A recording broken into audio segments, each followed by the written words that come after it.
with free spirits of Soviet Georgian photography, Gigo Gabashvili, Shalva Alkhanaidze, and Rezo Kezeli.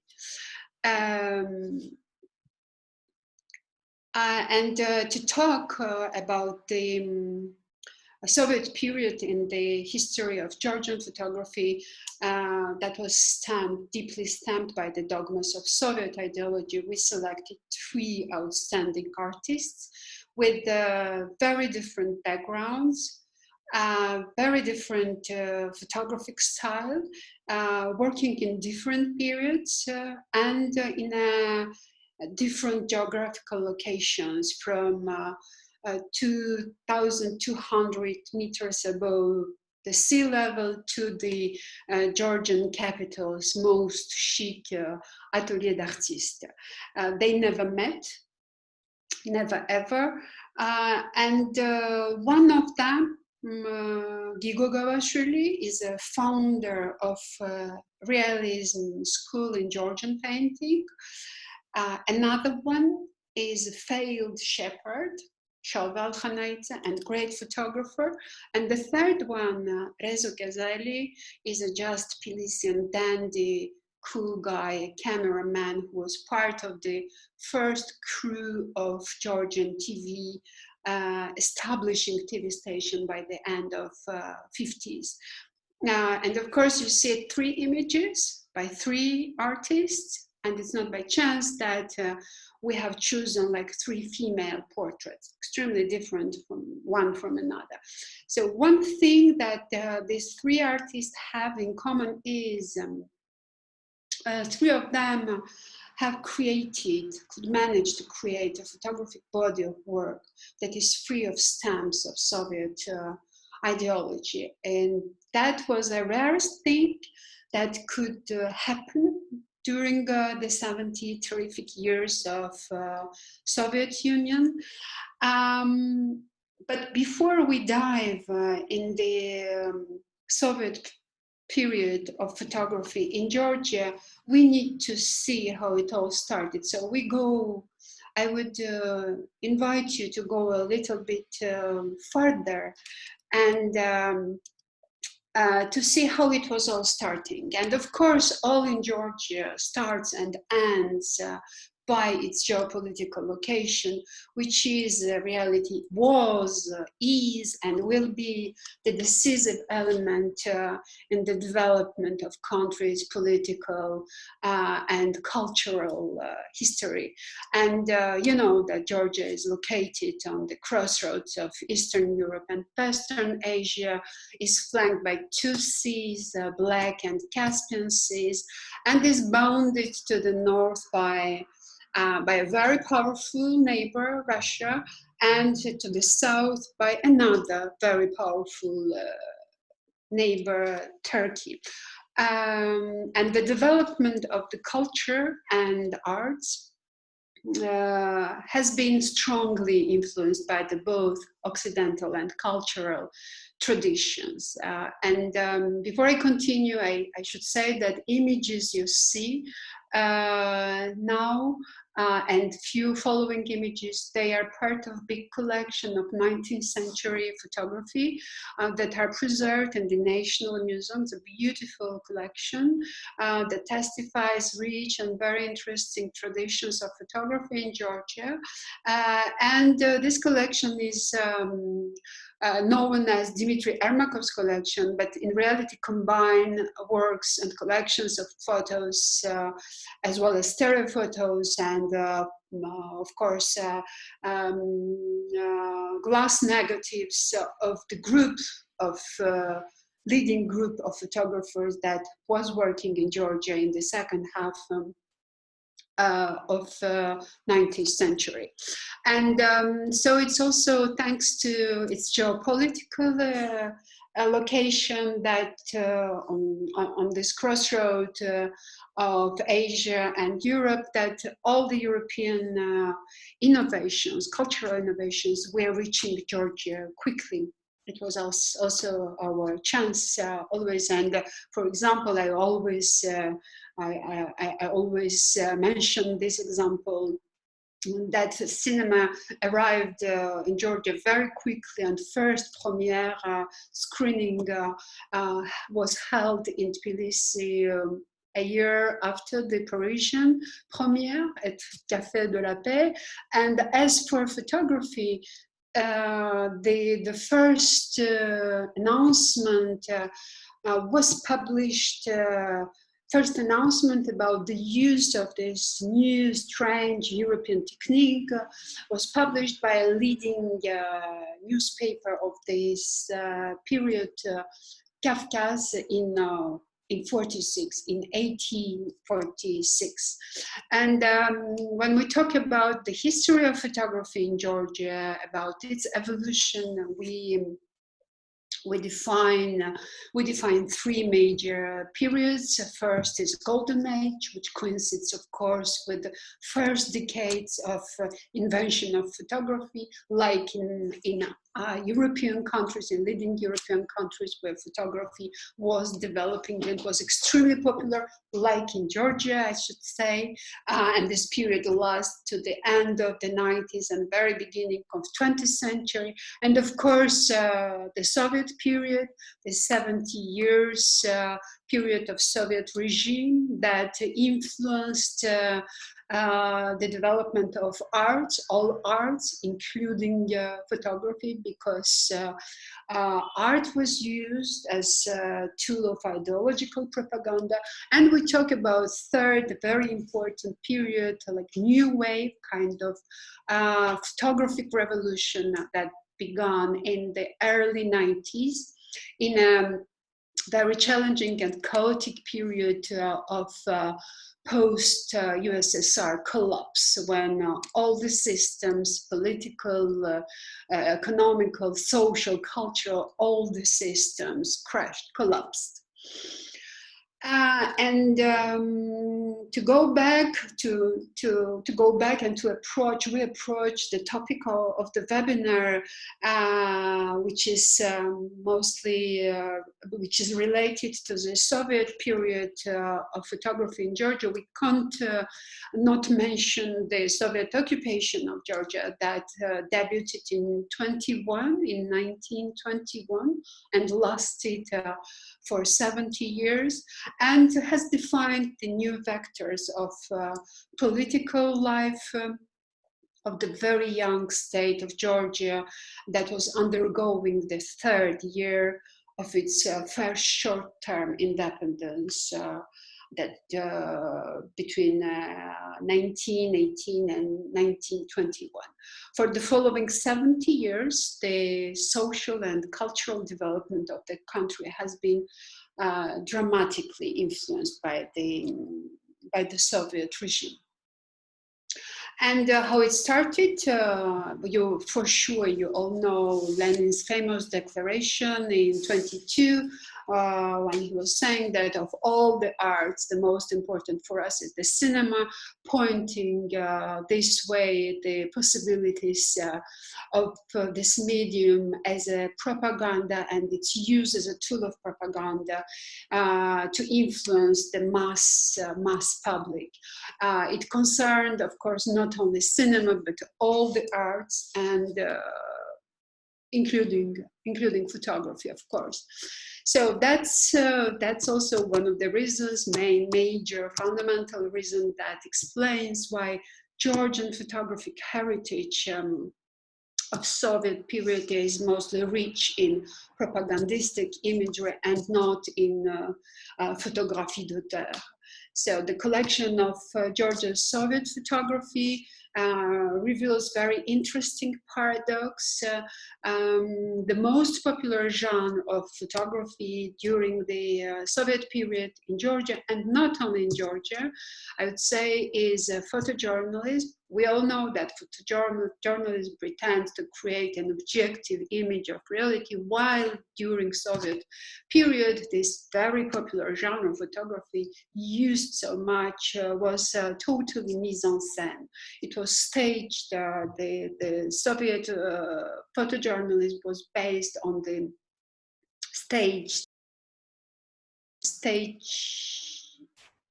Oops, I'm mute. Oh, Can you hear me? Yeah, I guess so. I hope so, because there was a notification like I was muted. Why? Because the question was the question was about the creation of politically correct imagery, let's say canonic imagery, with the main target of featuring the most efficient workers, the most powerful factories, and the happiest country in the world that was supposed to be Soviet Union. This is the reason that explains how the Soviet period of photography in Georgia is poor, as I mentioned, in bodies of work and in artists who could avoid the pressure of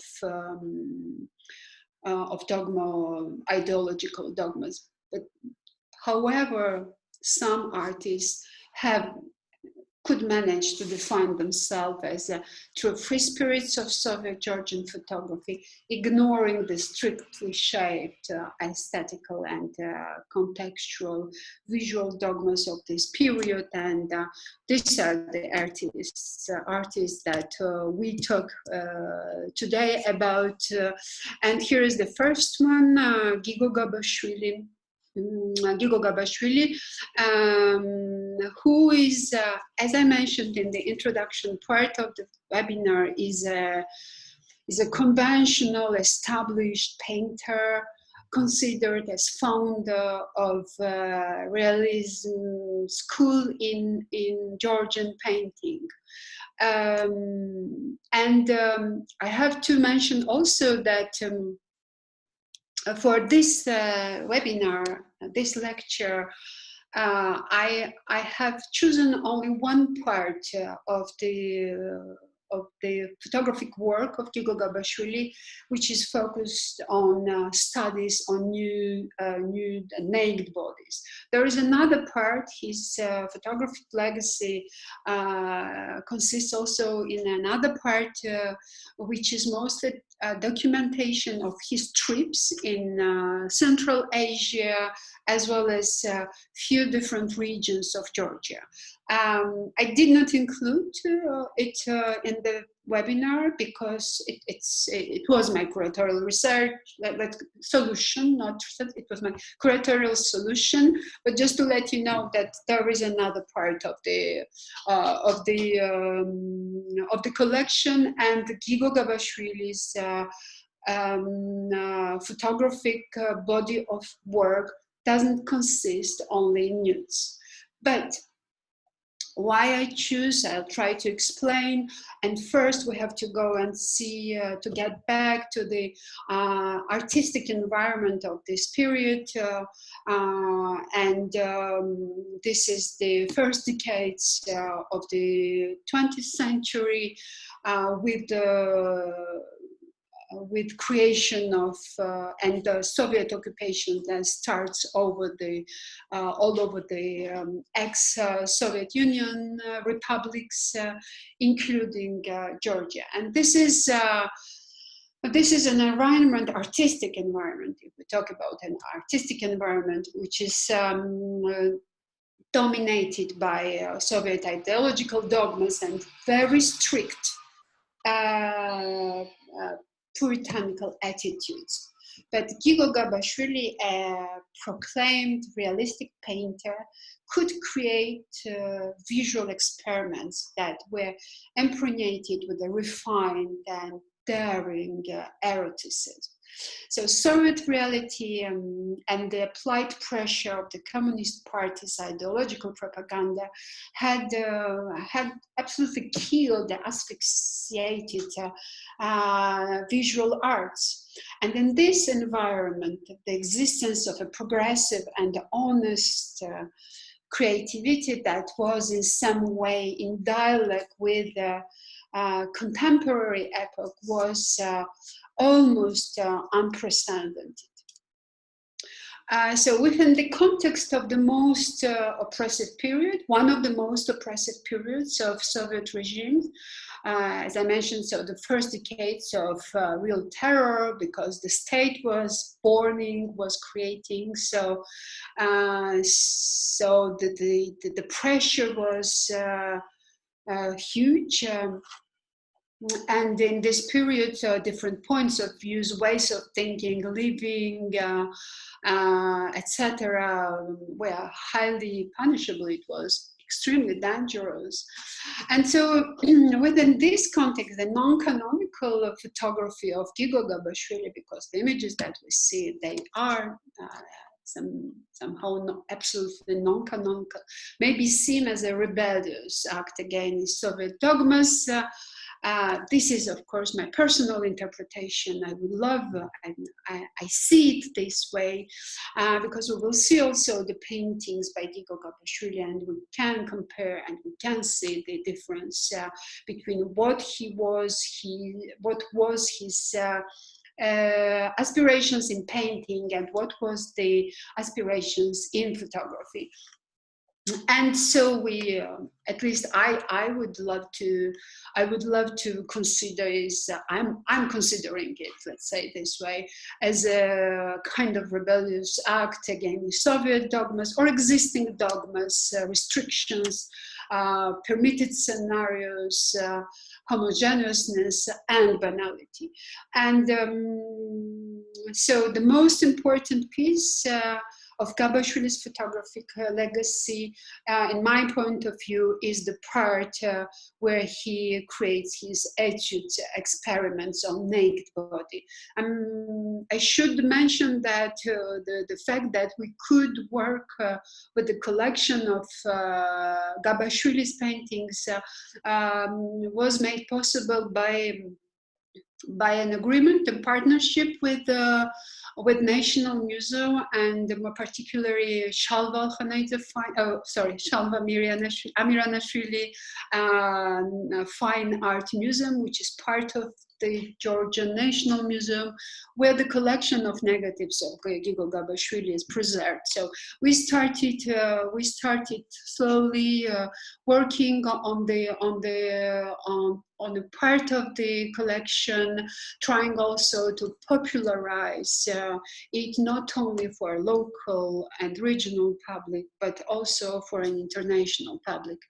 And so if we go back to Gabashvili as a painter, he's a confirmed naturalist and a great master of composition in painting. And while starting working with photography, he initially uses or was using the medium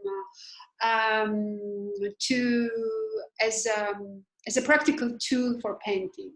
And this practice, of course, existed in Europe since the very beginning of the invention of photography. A lot of European painters used photography as a tool in painting. We have also a very interesting example in Georgian painting of the beginning of 20th century in the work of one of the most prodigious Georgian painters, Nico Pirosmani, who is getting better known now for an international public after a great, wonderful exhibition in Albertina Museum in Vienna, and wonderful, breathtaking exhibition in Arles at la Fondation Van Gogh last summer. And Pirosmani also was using in an extremely interesting way photography as a tool, as a medium that was helping him to paint. And we're even thinking about making a webinar on this topic. So the practice, the use of photography by painters is a spread practice. Gigo Gabashvili is among the painters who do the same, but the difference is that he is photographing himself. He is creating himself the images. So I put some of the paintings by Gigo Gabashvili, the, let's say, most well-known ones, mostly portraits produced in very late 90s of 18th century. You will see the painting. The paintings of Gigo Gabashvili is extremely masculine, and we have the radically different reality while he experiments with photography in his own studio. And so we can even consider that all these studies, all the studies in Atelier d'Artiste by Gigo Gabashvili creates kind of an experimental dogma-free platform in a very, as mentioned already, in a very strict environment. And that was a practice that could be really punishable. But Gabashvili releases himself from both censorship and self-censorship. And I think, and this is just to compare photography and painting, and I think the photographic legacy, photographic collection by Gabashvili adds an extremely interesting aspect to his figure as an artist, even though we don't see the same aspirations in the painting. But so here are some more portraits and works by Gabashvili painter. Very well known two ones. He was painting like Georgian princes, like you see Grigol Orbeliani, for example, or this another painting. He was painting also women, but as you see, in a little bit slightly different way than he was photographing them. So now we get back to this to the collection of photographs, and that we consider are distinguished, are defined by an erotic acerbity and unparalleled in the period and under the regime that he lived through, and revealed the hidden and exceptionally beautiful aspirations of their renowned painter and founder of realism, Georgian painting school. I should add also an interesting point that at least till now, we don't have other examples and cases in the history of Georgian photography with such an important experiments on nude body, except, of course, like very contemporary period. I can say that this practice started mostly in 90s, at least of all what we know. But we need to look for more to see if we can reveal more interesting collections. That's what we do as an institution, and as an institution also.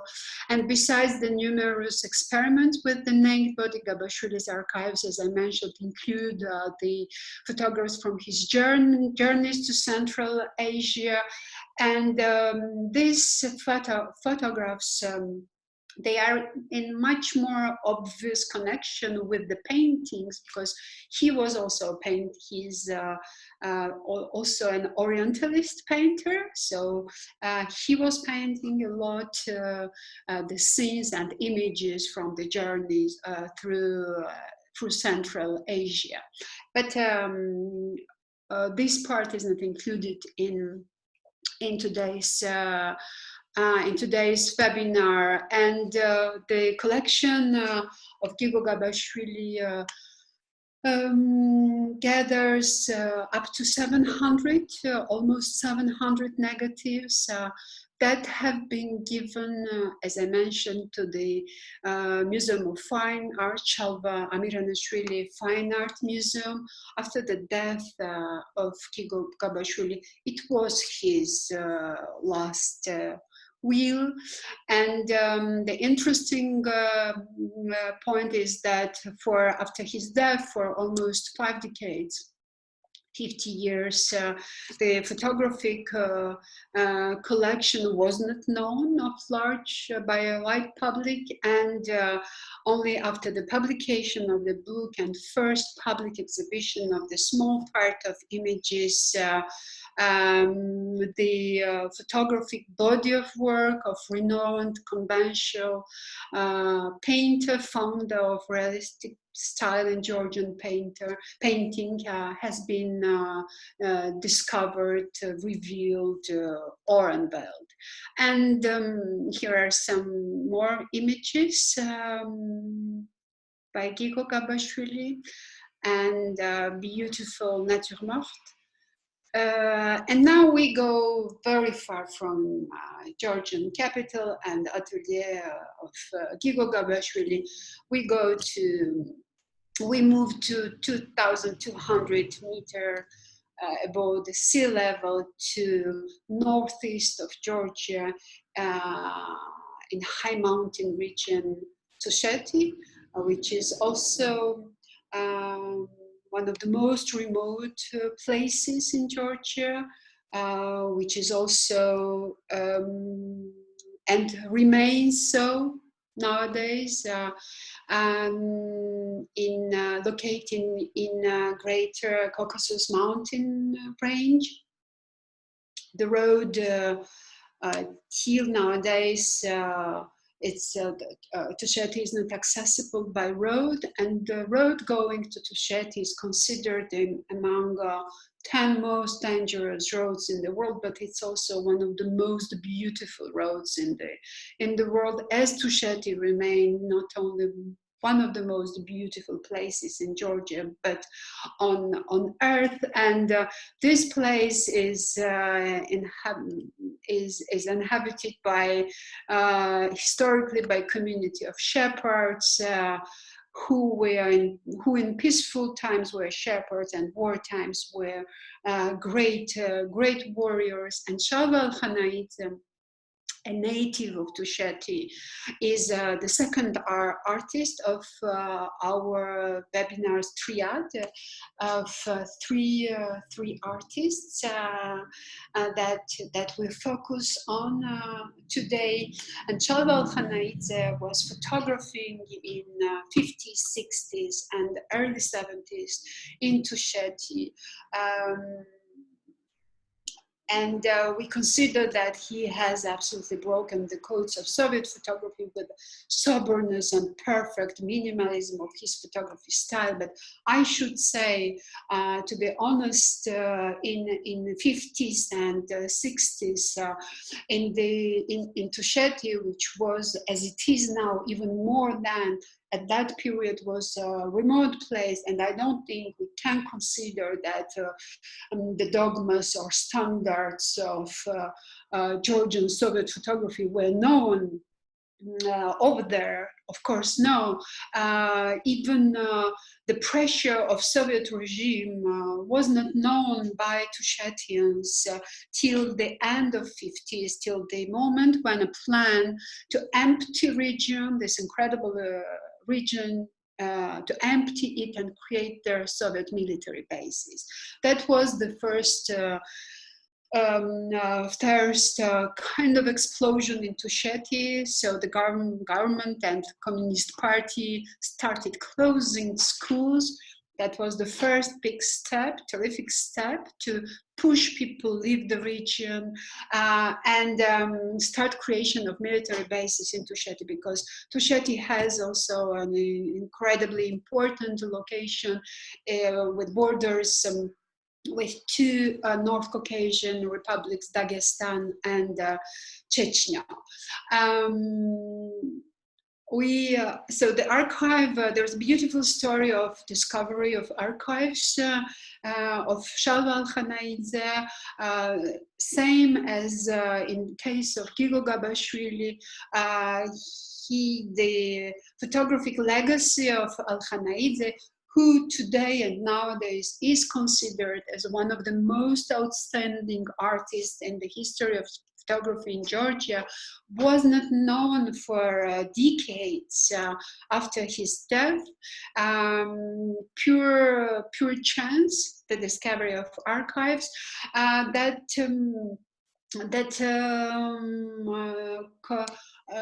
gathers thousands of images of brilliant visual chronicle representing Tusheti and Tushetians. So all the images you see, of course, they are part of one of the series by Shalva Alkhanaidze that we will mention a little bit later. So Alkhanaidze, there's few words about artist himself. He was born in 1927 in the village Dano, which is kind of other side, Transcaucasian Tusheti, and due to the health problems, he could not become a shepherd like all men in the region. We don't know how he had learned to photograph, but we don't know how he got his photographic material, cameras, but he started photographing, and as you see on the images on this part of the collection, there are feasts, gatherings of Tushetians, there are just landscapes, breathtaking, I should add, landscapes.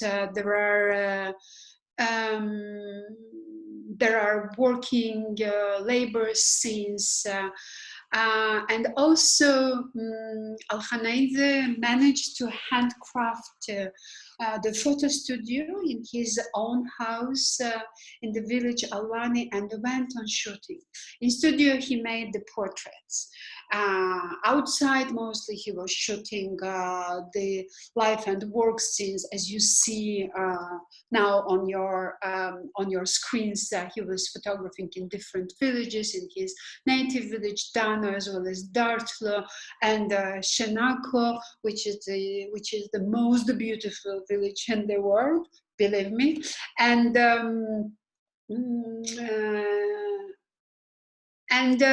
so we talk about two big series. One is On the Road to Tusheti, or En route to Tusheti, produced in 50s, 60s, and early 70s. This collection comprises of photos made during these 2 decades, so mostly 25 years. And there is another series, very different, photo for the passport. Here are some images from the series En route to Tusheti. Some of the shepherds that he could follow, not being able himself be a shepherd. Some labor scenes, men working. In his photos we see only men working in Tusheti. More of the images.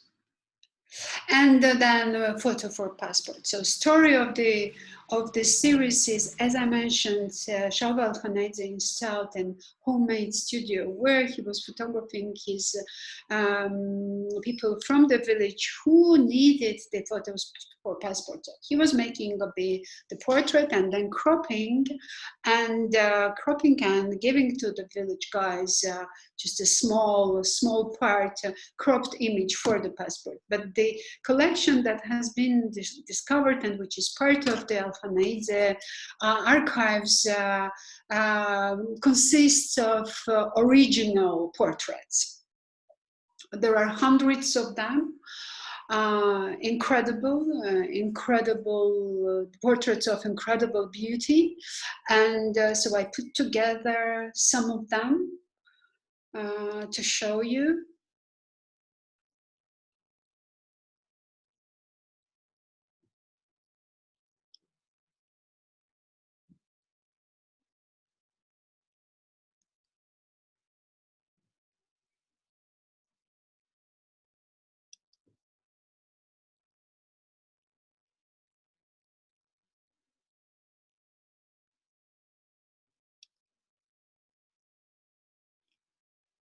Some more women, and we will end. And of course, we consider that except an extremely interesting photographic value that this collection has as an important body of work of Soviet period, absolutely free of any dogmas, pressure, and everything. It represents also an incredibly interesting material for historical ethnographical researches.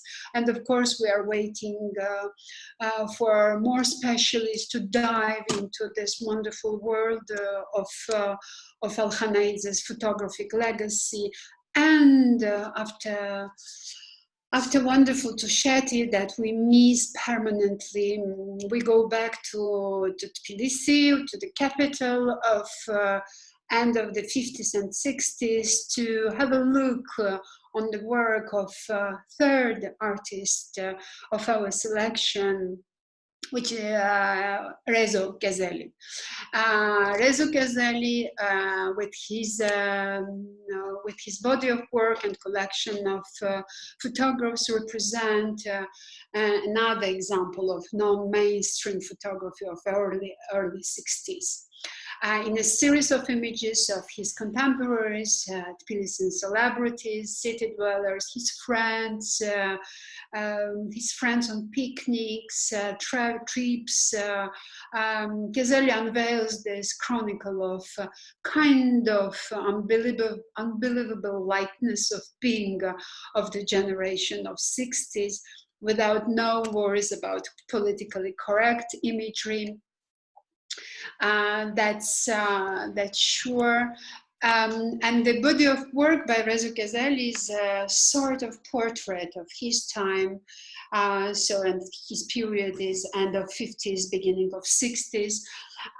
It's an interesting period in the history of Soviet Union, in the political history, and so in cultural and artistic also, as it is the period of post-Stalinian reforms that have been held in Soviet Union, of course, including in Georgia. And these reforms are related to the name of Nikita Khrushchev, the Communist Party leader of that period, of that moment. Who launched like new vector in political development of this country monster, and that was the reforms that made Soviet Union a little bit less repressive. So we talk about the period that later is known, was baptized as a de-Stalinization, when Khrushchev launched a tough critique of Stalin and his policies, arrest, terror, deporting opponents. Khrushchev freed many political prisoners, loosened artistic censorship also, and has undertaken steps to increase the everyday life in Soviet Union. And the series of images you see now on the screens are part of the collection of Rezo Kezeli that has been untitled, entitled A Man with an Accordion. And so it's a very important period, so Khrushchev's plan proved to be a time of relative artistic tolerance throughout the Soviet Union. And by 60s, the art scene in USSR began to change in ways that the Soviet leadership could not control it as before. At least the control was not as oppressive as before. And despite this period of increased tolerance, of course, we can't consider Khrushchev and his political team or politics of this or policy of this period as pro-freedom, and of course, they did not either have or had intentions to lose totally the censorship,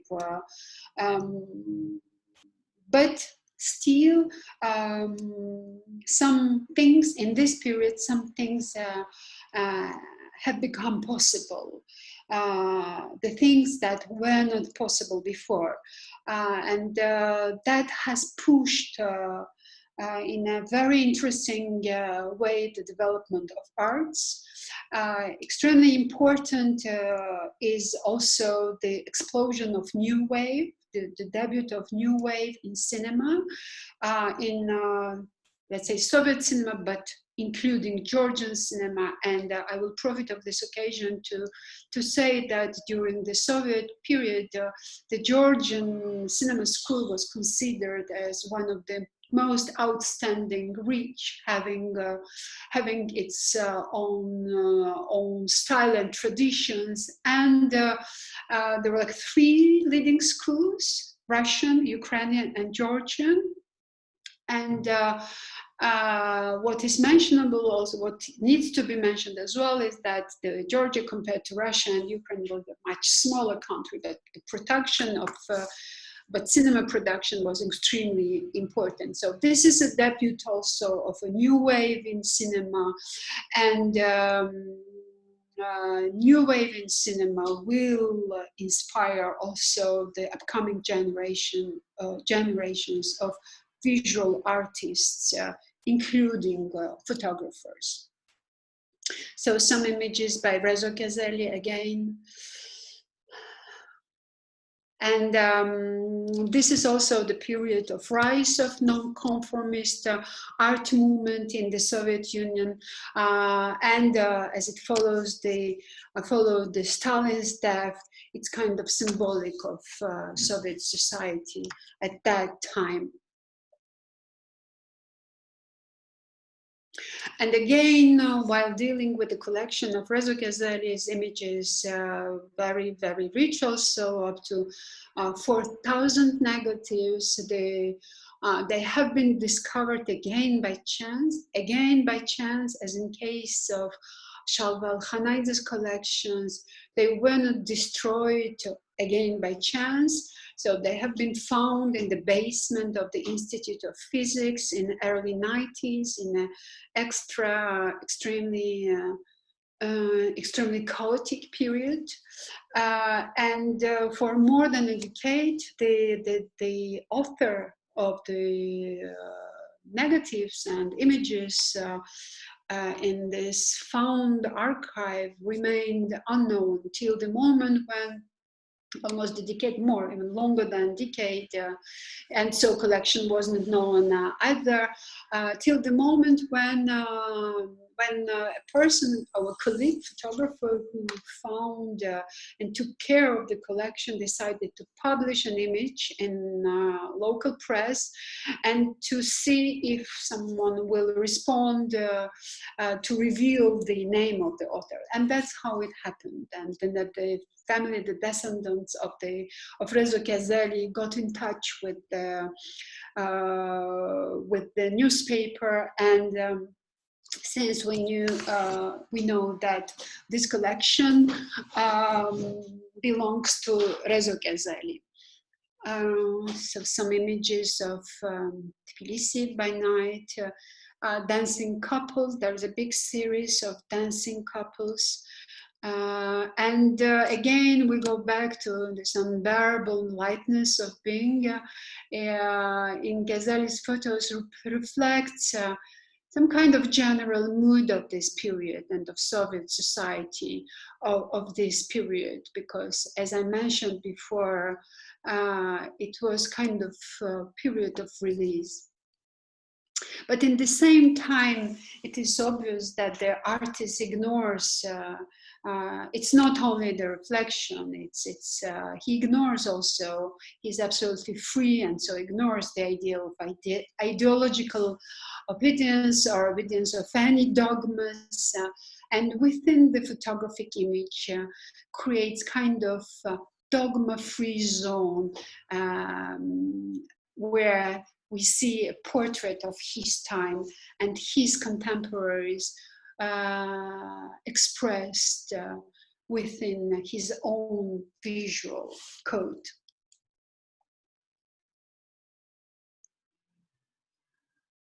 Some more couples. And just to conclude this webinar about the free spirits of Georgian photography of Soviet time, we could say that Gigo Gabashvili, Shalva Alkhanaidze, and Rezo Kezeli are definitely among the rarest Georgian artists of the Soviet period who could be considered as real free spirits of photography of this terrific 70 years period known as Soviet regime. Each in its organic way could create a photographic body of work that remain in the history of the medium in Georgia as free of influences of Soviet ideological dogmas. So this is Dasasruli, that means and. I will thank you for your attention, for the interest that you expressed to attend the webinar. And as mentioned in the beginning, we can, or maybe I didn't mention, but now I can say that in case you have questions, you can send through messages, and Elena will help me to sort them out and to respond. Also, I would add that that was the first webinar of the series that Tbilisi Photography and Multimedia Museum has launched. We are preparing the second one that will focus on the collection of images of Robert Capa. So we will be talking about journey that Robert Capa and John Steinbeck did in Soviet Union in 1947, and that resulted then in a very famous book, Russian journal. As the part of the collection of images made by Capa in Georgia was shown in Tbilisi long ago, almost 17 years ago, and the collection remained in Tbilisi, and it's not well known by international audience. We decided to, and we have worked on this collection for a few times, for a few different projects. We will be focusing in our next webinar on this topic, and of course you will get all the notifications to register in case you wish so. Now I see I will try to deal now with the questions. I see I should go, I guess, through the images.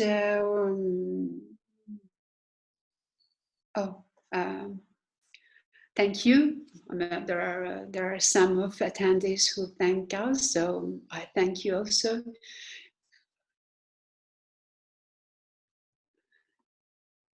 Oh, Thank you. Oh, it's very pleasant to read all this. Thank you. So thank you also, sending. Yes, Alina told you that you will receive recorded version. As for to see more work of Shalva Alkhanaidze, we can advise you to go to the online mediathèque of the museum that you can find on the website of Tbilisi Photography and Multimedia Museum, TPMM. And you have a section which is iMediathèque. And you type in iMediathèque Shalva Alkhanaidze, you will find there a slideshow with more images of Shalva Alkhanaidze.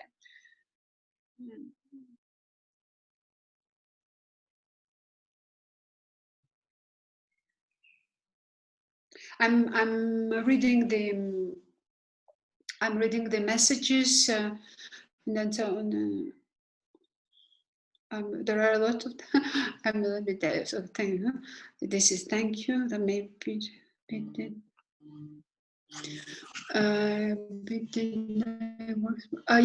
So I see the question.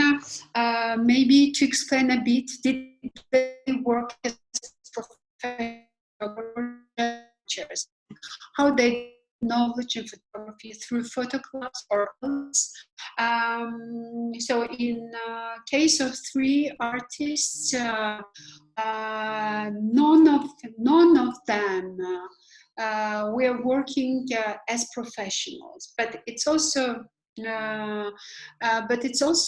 up to us to consider what means being professional and what means being amateur. As I know, like biggest photographers in this world, they say that they are just amateur photographers. But for example, if we go back to Shalva Alkhanaidze, Shalva Alkhanaidze was making his living with photography. So he was photographing, he was producing portraits, photos for passport, and he was paid for that. I think that was that's an example of how he was practicing his, let's say, profession. And the series of photos for passports that we see a small part of can be considered as a result of his professional activities. And then the series of photos gathered in the collection of En route to Tusheti can be considered as his long-term personal project, because he was doing that without being paid, but he was investing himself in producing this series. But anyway, for me, Alkhanaidze is a pure example of not only professional photographer, but photographer devoted, someone who was devoted to photography. He's a failed shepherd, but 100% devoted to Rezo Kezeli, talking about him, that he was a cameraman. He was working for first crew that has established first TV station in Tbilisi. So cameraman, photographer, I mean, that was his profession. But in his case, we don't have any information, sorry, testifying that he was, for example, earning money out of photography and out of photographic practice. But he was photographing everything around him and all his daily life, everyday life, his friends, gatherings, trips, etc. What also most of photographers do, but he was not in a mainstream of, let's say, photographers who were working on assignments. This was a group that was mostly practicing the photojournalism, the reportage photography that we mentioned, and that was staged and absolutely controlled by Soviet censorship. So Gigo Gabashvili, as I mentioned, was painter and just a very brave experimentateur in his photography studio. So his main vocation was painting, but he was a photographer also, and we see how passionate photographer he is. That would be my my answer. I will go down to see more questions. Can you? Female photographers of Soviet period in Georgia, both art and documentary photography is of the interest. And this is a very interesting question that reminds us that we should intensify researches in Soviet period female photography, because we don't really have examples. Maybe later, by the end of the Soviet period, there is a beginning, there is a start. For example, Natalia Grigorashvili, who is one of the prominent female photographers of contemporary Georgian photography, started practicing in very early 90s, but still it's not so, it's post-Soviet period, it's post-collapse period. And female photographers of Soviet, this, let's say the golden age of Soviet regime are not known yet, despite the fact that we are an institution and organization, and within festival or museum, we contribute a lot to support the female photography scene, contemporary, and we are making important researches in order to discover more female photographers of that period. One very interesting example is Nina Nijaradze, but it is pre-Soviet period. She is considered as first female Georgian photographer, as well as first Georgian female photographer who has photographed war. A few days ago, we released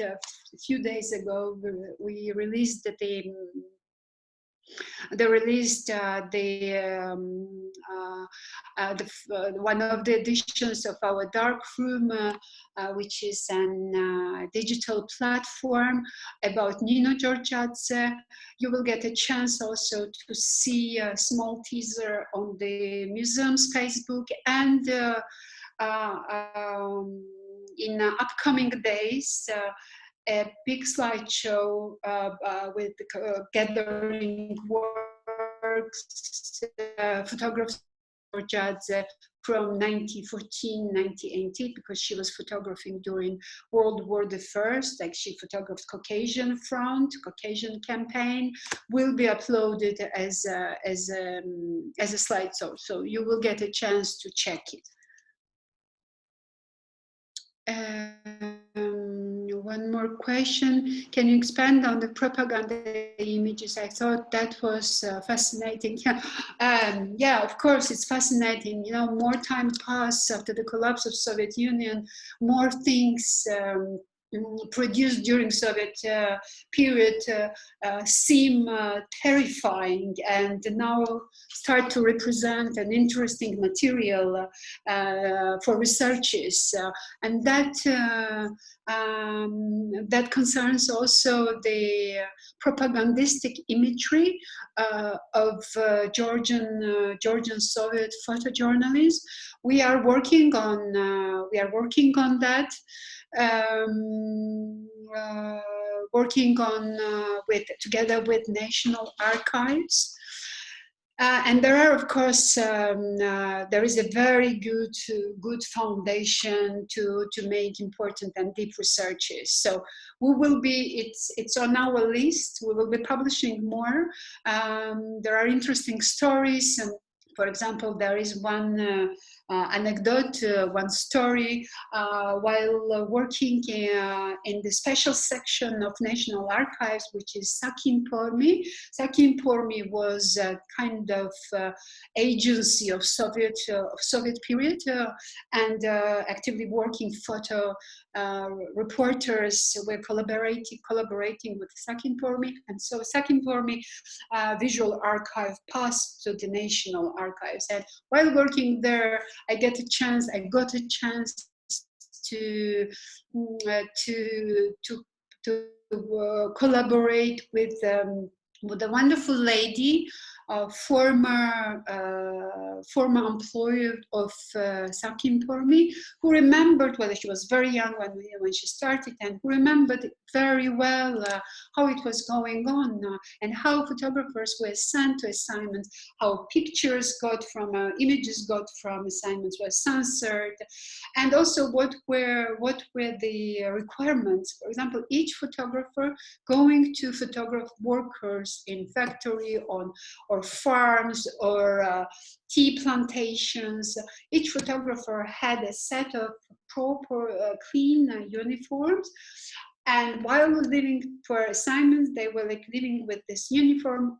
Once arrived on the on assignment, they were like dressing workers to photography in clean, impeccable uniforms, photographing them, making them look clean and good and in correct shape. And once the shooting finished, they were like, undressing them and getting back to Sakin Pormi with pictures plus with the uniform. So that was one of these elements that the lady, former employee of Sakin Pormi, was telling me, among others, to explain how system operated. So we will be doing more work and researches on propagandistic imagery and stage photojournalism in Soviet period in Georgia. I will try to see if there are more questions. There are a lot of thanks, so I thank you also. I'm very glad to hear that you enjoyed one new message. I will have a look. Yes, the current photography scene in Georgia is it's very dynamic. I think it requires a separate webinar because, as I mentioned in the very beginning, we talk about new wave in Georgian photography, kind of photographic revolution that debuted with the collapse of Soviet Union. When even painters, artists working in the painting switched onto photography, because there was one of the reasons there's radically and extremely quickly changing reality required the use of medium that could reflect in the real time, let's say, the ongoing changes. So that gave the birth. That was beginning of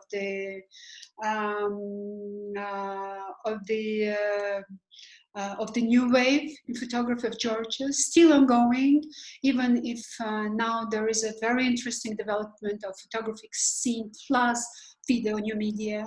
And I promise, if we go with the same interest for the series of the webinars, I will be happy to prepare a separate webinar on contemporary scene of Georgia. It won't be possible to talk about all that now.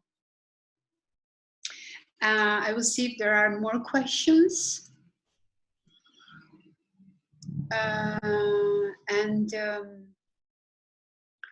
If not, maybe we can end this first meeting. So the first webinar of the series, webinars launched by Tbilisi Photography and Multimedia Museum. As mentioned, you will get additional information about following ones. In case you want to register, I will be happy, glad to have you, to know that we have you among our virtual audience. And so New Reality brings new vocabulary. So I will tell you Zoom soon.